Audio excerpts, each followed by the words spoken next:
So when it came to the design, so obviously you came from having this very not very straightforward and probably not that easy to do extension, and now suddenly you've got this opportunity to create basically what you want with your swimming pool, all of this. So had you already had in your mind what this was going to look like? Who did you go and use? How did you create this design? So, I mean, just thinking back, so we contacted various architects, but actually it became very clear that we couldn't really tread on the toes of the architect that had already done the planning. And that was something that I didn't know. I mean, they actually were brilliant. But we had gone out to a couple of different architects who had kind of really made a name for themselves in the area. And, you know, I felt that was really important. We got the designer absolutely right. But actually, we went back to the original the original planning company and used them, and they were fantastic. And in terms of the design, I mean, it was all just, I think my real sort of I don't want to say talent, but the way that I work is I'm really good at imagining something before it's being created. So I do have a very good way of sort of seeing things in 3D in my head and being able to sort of walk through a property in my imagination. And that is, it's quite a nice, it's quite a nice thing.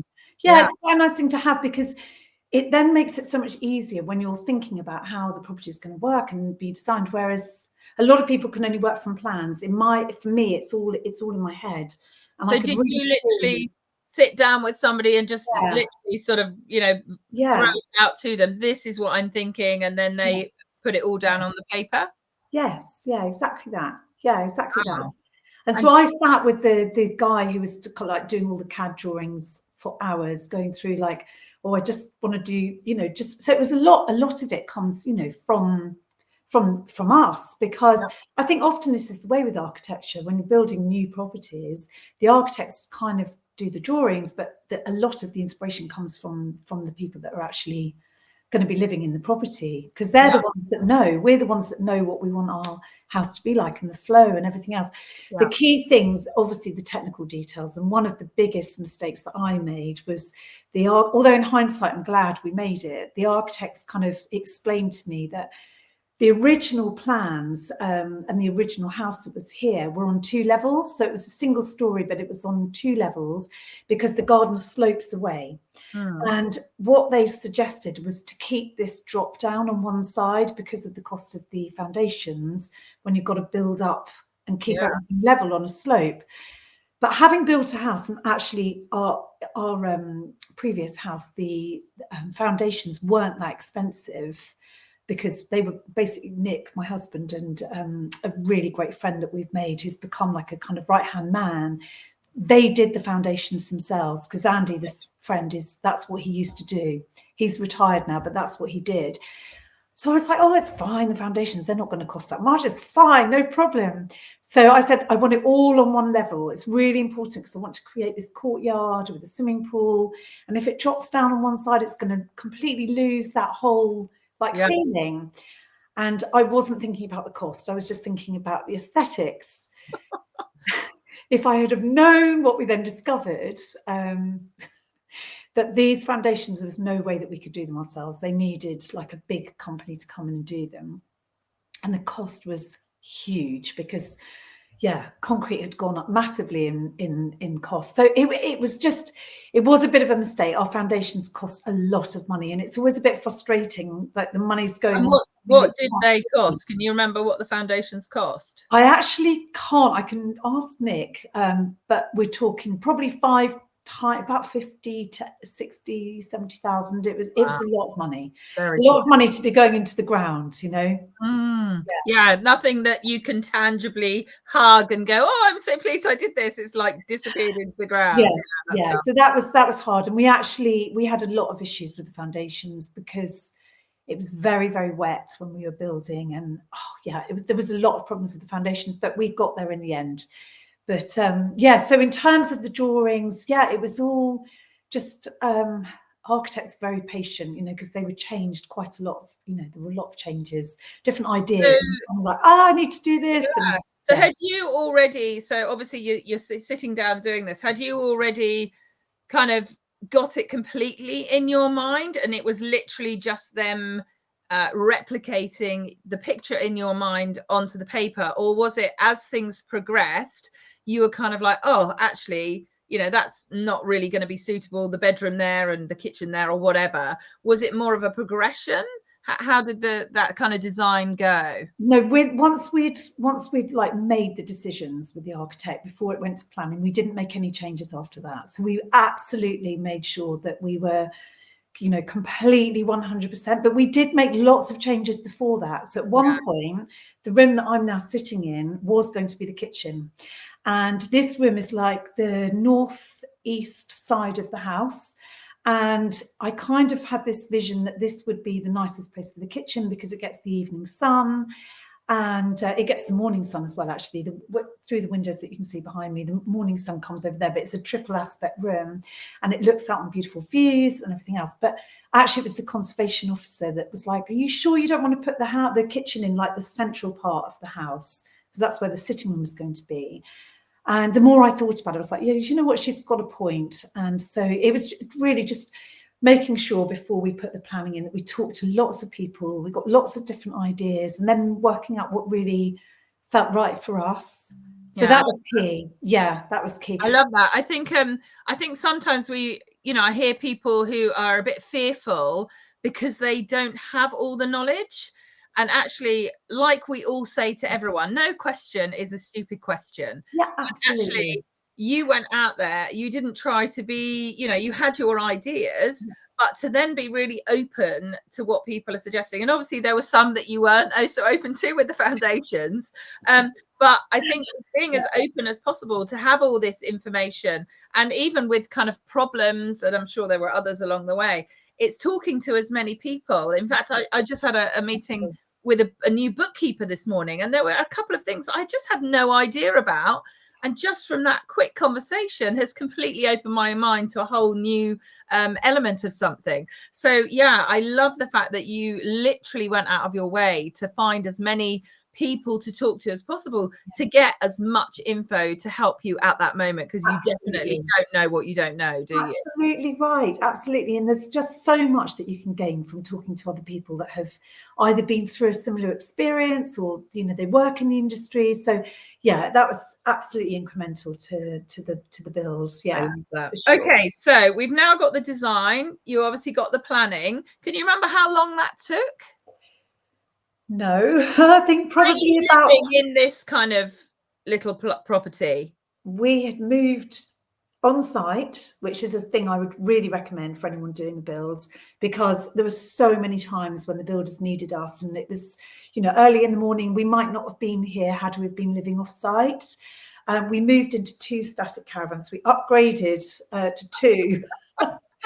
Oh my God, when we moved out, the last one, I said, I'm never, ever doing that again. It was just hideous, the whole thing. The original caravan on the first plot was really old, and it was just so damp and just smelly, and oh my God, it was just awful. And so I'd said, never again. And suddenly we were buying another plot, and I found myself in Rye Harbour at a static caravan company choosing these new caravans, although again, they weren't new, they were old. And we upgraded this one, had double glazing, which was great. One of them had heating. Oh my God. Well, it was, but you know what? And it was that with Jumbo?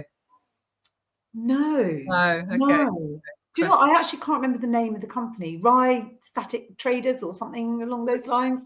Anyway, they were brilliant. And they turned up on these massive, you know, great lorries, and our lane is tiny, and it's a really quite a sort of, you know, we live on a farm track. It's quite an intricate sort of position to get into, but we managed to get them in, you know, by hook or by crook.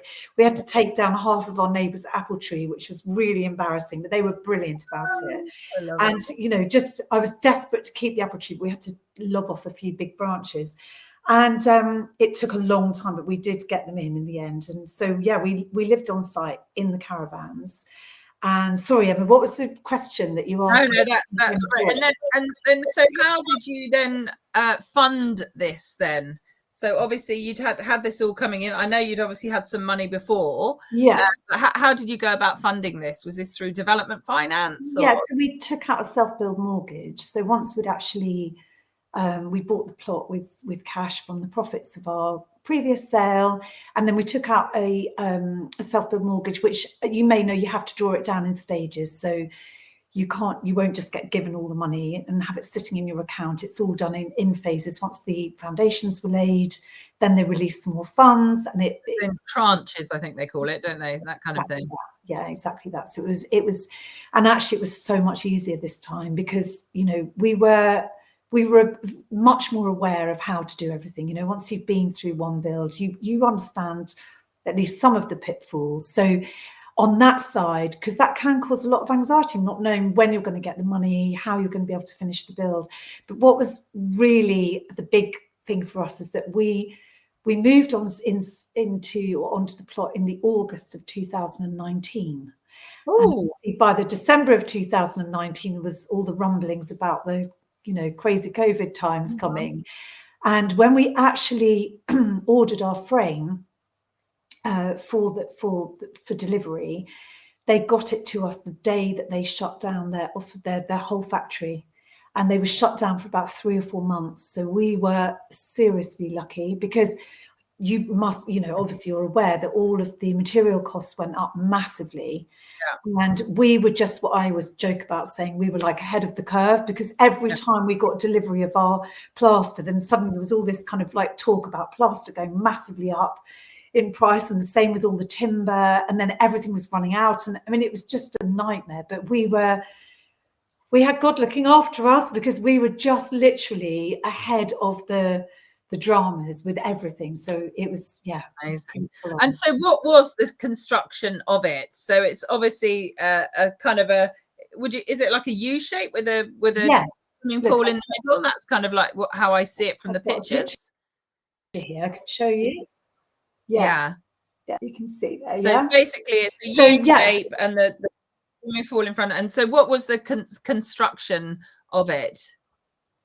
So it's made from, this is made from a timber frame. So rather than SIP panels, it's timber frame. And on the techie side, I'm not so good, although I can talk about the cladding and the triple glazed windows and everything else, but the actual frame itself is a timber frame, and it was put up by a local framer, ALF timber frames, and they were fantastic, and all of them were able to turn up because they didn't have any jobs away because they weren't allowed to stay in hotels. So we had a team of people that were just totally dedicated to our build because they couldn't go anywhere, which was fantastic. Another great reason to use local tradesmen. So yeah, it's a timber frame rather than SIP panel. Wow. And so how long did the build happen then? So obviously it basically, it started, you know, so was it August it started? We actually started in the January. So we moved in, we'd already got our planning underway by that point, but when we moved in, we'd already got the planning accepted. We, just thinking about the foundation started in the January, and the timber frame arrived in the April. So, or I think the lockdown started about the 24th or 26th of March, didn't they? Yeah. The timber frame company delivered sometime in April, and we actually moved into part of the house in the October of that year. Wow, that's amazing, isn't it? That's what happens when you've got a lockdown and a whole load of tradesmen that can come and work on your property. Yeah, it was amazing. And did you manage the whole build yourself? Did you get somebody in with you? How did that whole process work? Yeah, no, I basically project managed ourselves because for us, it was like, you know, we've already done one build. We project managed the last build ourselves, and it just felt, it felt like the right thing to do. Because often with a project manager, and I know they bring so much information and experience and expertise, but for us, it was, you know, it was possible that we could manage it ourselves, and the team were just brilliant. So it made it quite straightforward. And when it came to it sounds like when it came to the internals, you just knew exactly what you wanted already. Is that kind of the way it worked? Yeah. So I mean, in terms of the in terms of the layout, yes. In terms of what I needed in terms of bathroom and sanitary ware, all easy peasy. Paint colours, whole different ball game. I really struggle with choosing paint colours. Oh, that's so unexpected. I just thought you had it like boom. No, I went round and round in circles with paint because it can really change a room, can't it? And it's all about the lighting. And I'd fallen in love with quite an industrial looking style house that had won some House of the Year competition. But it was the paint colour was like a prison colour, like a grey, very, very grey colour. And I have a great friend, Wendy Hart, who, if I was on live stream now, she'll be maybe watching it, because if it's on Instagram, because she is and has been the most incredible support to me. And she's an interior designer, and she and I talked through, all the scenarios about paints and colours. And I know she was a bit nervous about this grey, but we did use it, and we used it over on the boys' side. And then what we did as a sort of lighter version for the kitchen, but then we went much warmer in this room, for instance, our bedroom. But paint colours and me, I really, that's something I really am quite not fearful. I don't want to use the word fearful, but I find very difficult to choose. And in terms of the kitchen as well, I designed the layout of the kitchen with Wendy's help, and that took a long time. I'd say the hours that I spent on working out exactly where everything was going to go was almost as long as building, choosing or completing the design of the house. Yeah, because it's really key. You get one thing wrong, and it can really mess up the way that things flow. So in one respect, yes, and in another respect, the interior side is something that I find more difficult. Yeah. But you got that help and support, so that's a great thing there. Yes. And so then obviously, gosh, you built it really, really quickly. And how much did the build cost? Oh gosh, now you're asking it. I can't. It worked out about £2,000 a square metre all in, and it's 280 square metres. So what are we talking? So 280 square metres times 2,000, was it? Yeah. So 560. Yeah, so all in about 560. And that includes actually our pool, which was an extra 30,000 all in. So, I know that builds in, 10 years ago, you could budget a local build at sort of 1,200 to 1,500 quid, but costs now have just rocketed, haven't they? So yeah, about 2,000 a square metre. Amazing. So basically you're all in at about £1 million, yeah? Yeah, I'd say I'm probably being a bit harsh. It was probably slightly less than that. It was probably more around the sort of 900. Okay. Because don't forget, we got all the VAT back on our build as well. So we did. It's worked out. It's worked out well, because the property is valued at 1.5. I mean, if we picked this up and plonked it in London or put it in Oxfordshire or somewhere, we're talking serious money. But Battle is when you compare to other places in the southeast, it's quite an inexpensive place, although it's so gorgeous. Battle's just a lovely place. Really beautiful, yeah.